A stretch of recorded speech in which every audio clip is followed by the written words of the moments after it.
Well, impacts of Hurricane Erin are ramping up along the East Coast. Currently, the Outer Banks is seeing strong rip currents, and officials are urging people to please stay out of the water. Chelsea Torres is live in Kitty Hawk, North Carolina.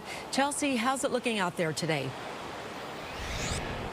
Sure. Good morning, Sylvia, Brian. As of now, really, it's just the wind that has truly picked up in the last 24 hours since I've talked to you guys. But you can still see how strong the ocean is right now, and I'll kind of show you and zoom in a little bit on my camera here.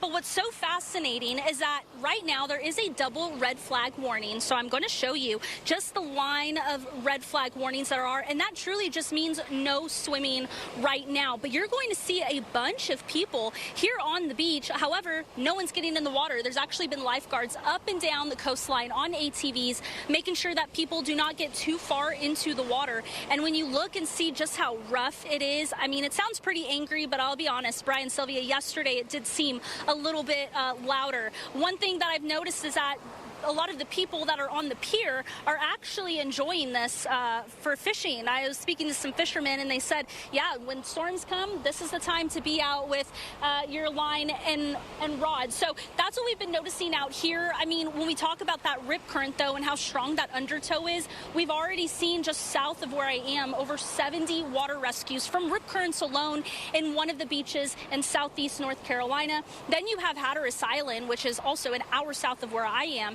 And a lot of people down there have actually had to evacuate. Even officials were saying this morning, if you're evacuating, now is the time to do it, because they will be closing the bridges. They're closing some of the last bit of the ferries, and those roads are already going to be seeing some washout. So we talked to some people who had to evacuate, and they tell me that they're just hoping things clear up so they can get back to their vacation.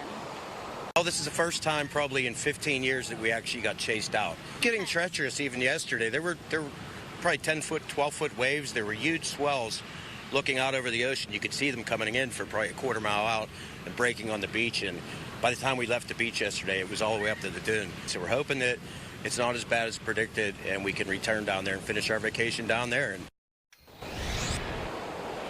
And really the biggest part right now is just kind of waiting to see how much stronger the wind, waves, and really this rip current is going to be right now. We know further south they're having some erosion problems, especially in Rodanthe, where a lot of those homes we've seen in recent years that have collapsed from erosion. So officials are keeping an eye on that.